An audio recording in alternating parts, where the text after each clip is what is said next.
வணக்கம். இன்றைக்கி நம்ம பார்க்க போகிற சமையல் என்னென்னு பார்த்தீங்கன்னா, சூப்பரான வஞ்சர மீன் குழம்பு, வஞ்சர மீன் வறுவல் எப்படி செய்யலாங்கிறத பார்க்கலாம். இந்த மெத்தடில் மீன் குழம்பு செஞ்சு பாருங்கள். டேஸ்ட் நல்லா அட்டகாசமாக இருக்கும். எப்பயும் போல் பண்ணாமல் இது மாதிரி ஒரு தடவை செஞ்சு பாருங்கள்.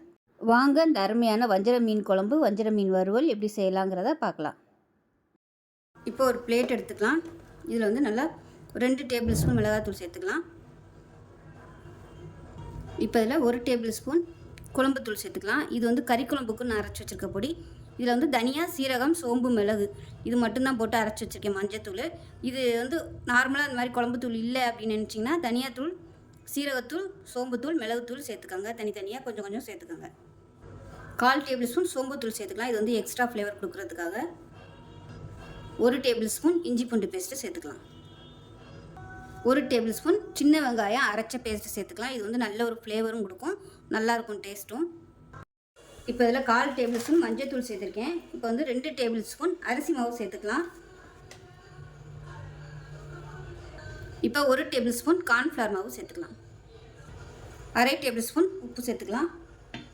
இப்போ இதில் கொஞ்சமாக எண்ணெய் விட்டுக்கலாம். இப்போ இது எல்லாத்தையுமே நல்லா பிசைஞ்சுக்கலாம். இந்த மசாலாவை டேஸ்ட் பண்ணி பார்த்துக்கோங்க, உப்பு காரம் கரெக்டாக இருக்கான்னு. காரம் வந்து நல்லா சுள்ளுன்னு இருந்துச்சுன்னா நல்லாயிருக்கும். அப்படி பத்தலைன்னா நீங்கள் இந்த ஸ்டேஜிலே சேர்த்துக்கோங்க உப்பு காரம். இப்போ இதில் தண்ணி சேர்த்துக்கலாம். தண்ணி சேர்த்துட்டு நல்லா ஒரு பேஸ்ட் மாதிரி பிசைஞ்சுக்கலாம். இப்போ இதில் காரம் கம்மியாக இருக்குது டேஸ்ட் பண்ணி பார்த்ததில், அதனால் கொஞ்சமாக ஒரு 1/2 டேபிள் ஸ்பூன் மிளகாத்தூள் சேர்த்துருக்கேன். இது பார்த்திங்கன்னா 1/2 டேபிள் ஸ்பூன் காஷ்மீரி மிளகாத்தூள் சேர்த்துக்கலாம். இது வந்து கலருக்காக மட்டும்தான், விருப்பம் இருந்தால் நீங்கள் சேர்த்துக்கோங்க. இல்லைன்னா கலர் பொடி கூட நீங்கள் சேர்த்துக்கலாம். கொஞ்சமாக சேர்த்திங்கன்னா நல்ல ஒரு கலர் கொடுக்கும். நீங்கள் எந்த இதுலேயும் உப்பு காரமாக டேஸ்ட் பண்ணி பார்த்தீங்கன்னா உங்களுக்கு கரெக்டாகிடும். பொரிச்சதுக்கப்புறம் பத்தலை அப்படின்னு நம்ம அதுக்கப்புறமா சேர்க்குறத விட இப்போவே டேஸ்ட் பண்ணிவிட்டு நம்ம கலந்த மீனில் கலந்தோம்னா உப்பு காரம் எல்லாமே நல்லா பிடிச்சிக்கிறோம்.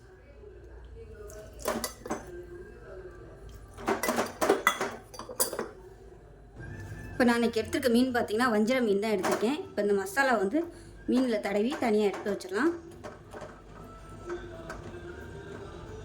மீனில் வந்து இந்த மாதிரி மசாலா தடவிட்டு லேசாக அப்படி வலிச்சு விட்டிங்கன்னா உங்களுக்கு நல்லா கோட்டிங்காக வந்துடும். எக்ஸ்ட்ரா உள்ள மசாலாவும் கையோடு நமக்கு வந்துடும். மசாலா தடவி எல்லாத்தையும் தனியாக எடுத்து வச்சுக்கலாம். இப்போ பாருங்கள் மசாலா எல்லாமே தடவிட்டேன். இதை அப்படியே ஃப்ரிட்ஜில் வச்சிடலாம்.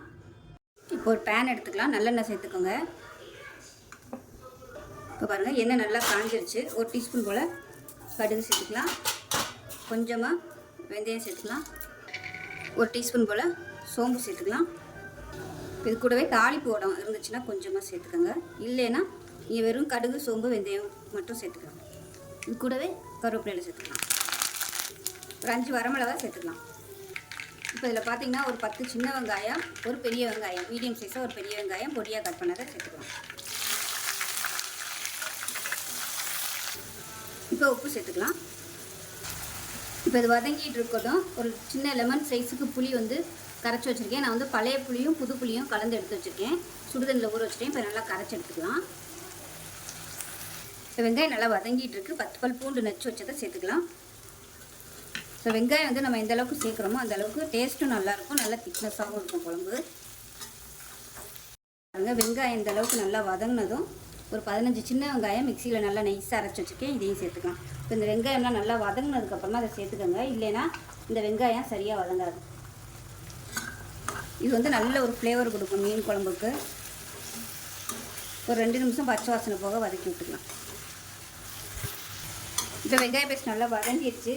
இப்போ தேவையான அளவுக்கு குழம்புத்தூள் சேர்த்துக்கலாம். நீங்கள் வீட்டில் எது யூஸ் பண்ணுறீங்களோ அதை சேர்த்துக்கோங்க. இப்போ இதையும் எண்ணெயில் வதக்கி விட்டுக்கலாம். இப்போ பாருங்கள் நல்லா வதக்கியாச்சு. மீடியம் சைஸாக ஒரு 4 தக்காளி மிக்சியில் அடிச்சு வச்சுருக்கேன். அதை சேர்த்துக்கலாம். இதையும் சேர்த்துட்டு நல்லா எண்ணெய் பிரிஞ்சு தொக்கு மாதிரி வரணும். இப்போ பாருங்கள் தக்காளி ஊற்றி நல்லா எண்ணெய் பிரிஞ்சு வந்துருச்சு தொக்கு மாதிரி. இப்போ இந்த ஸ்டேஜில் நம்ம கரைச்சி வச்சுருக்க புளியை அப்படியே சேர்த்துக்கலாம். இப்போ குழம்புக்கு தேவையான அளவு தண்ணி ஊற்றிக்கலாம். தண்ணி ஊற்றிட்டு நல்லா கலந்து விட்டுட்டு நல்லா பச்சை வாசனை போக நல்லா கொதிக்கணும். வதக்கையில் உப்பு போட்டிருக்கேன். வற்றினதுக்கப்புறமா உப்பு சேர்த்துக்கலாம். இப்போ குழம்பு நல்லா கொதிக்கட்டும், மூடி வச்சிடலாம். இப்போ குழம்பு எப்படி இருக்குன்னு பார்க்கலாம். இப்போ பாருங்கள், நல்லா கொதிச்சு எண்ணெயெல்லாம் விட்டு வர ஆரம்பிச்சிருச்சு. இந்த ஸ்டேஜில் வஞ்சர மீன் துண்டை சேர்த்துக்கலாம். நான் வந்து தலையும் கொஞ்சம் பீஸும் எடுத்திருக்கேன். சேர்த்துட்டு மீடியமான ஃப்ளேமில் கொதிக்க விட்டுக்கலாம். ரொம்ப அப்படியே ஹை ஃப்ளேமில் வச்சு கொதிக்க விட்டோம்னா உங்களுக்கு வந்து உடஞ்சிடும் மீன். அதனால் அடுப்பு நல்லா குறைச்சி வச்சுக்கிட்டு மீடியமான ஃப்ளேமில் கொதிக்கட்டும்.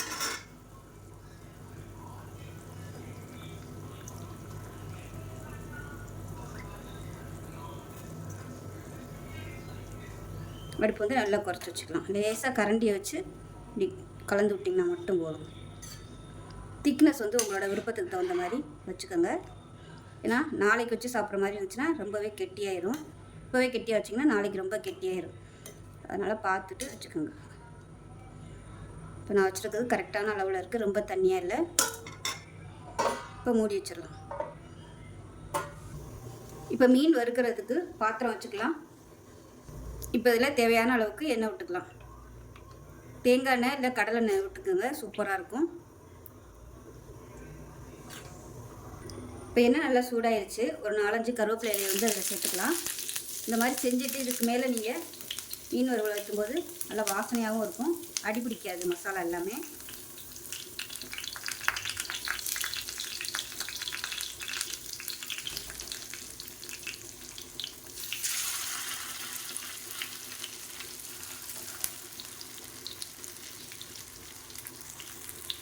இப்போ நம்மளோட மீன் குழம்பு எப்படி இருக்குன்னு பார்க்கலாம். பாருங்கள், சூப்பராக வந்துருச்சு. மீடியமான ஃப்ளேமில் தான் வச்சுருக்கேன். நல்லா கொதிச்சிருச்சு. இப்போ அமர்த்திடலாம். இந்த சைட்லலாம் நல்லா எண்ணெய் பிரிஞ்சு சூப்பராக வந்துருச்சு பாருங்கள் குழம்பு. அவ்வளோதான், அருமையான மீன் குழம்பு ரெடி ஆயிடுச்சு. இப்போ நமக்கு சூப்பரான மீன் வறுவல் ரெடி ஆயிடுச்சு. நல்லா முறுமுறுன்னு டேஸ்ட் நல்லா அட்டகாசமாக இருக்கும். இதே மாதிரியே மீன் குழம்பும் மீன் வறுவலும் செஞ்சு பாருங்கள். டேஸ்ட் நல்லா அட்டகாசமாக இருக்கும். இந்த வீடியோ பிடிச்சிச்சின்னா லைக் பண்ணுங்கள், கமெண்ட் பண்ணுங்கள், சேனலை சப்ஸ்கிரைப் பண்ணுங்கள், பக்கத்தில் பெல் பட்டனையும் ப்ரெஸ் பண்ணுங்கள். நன்றி.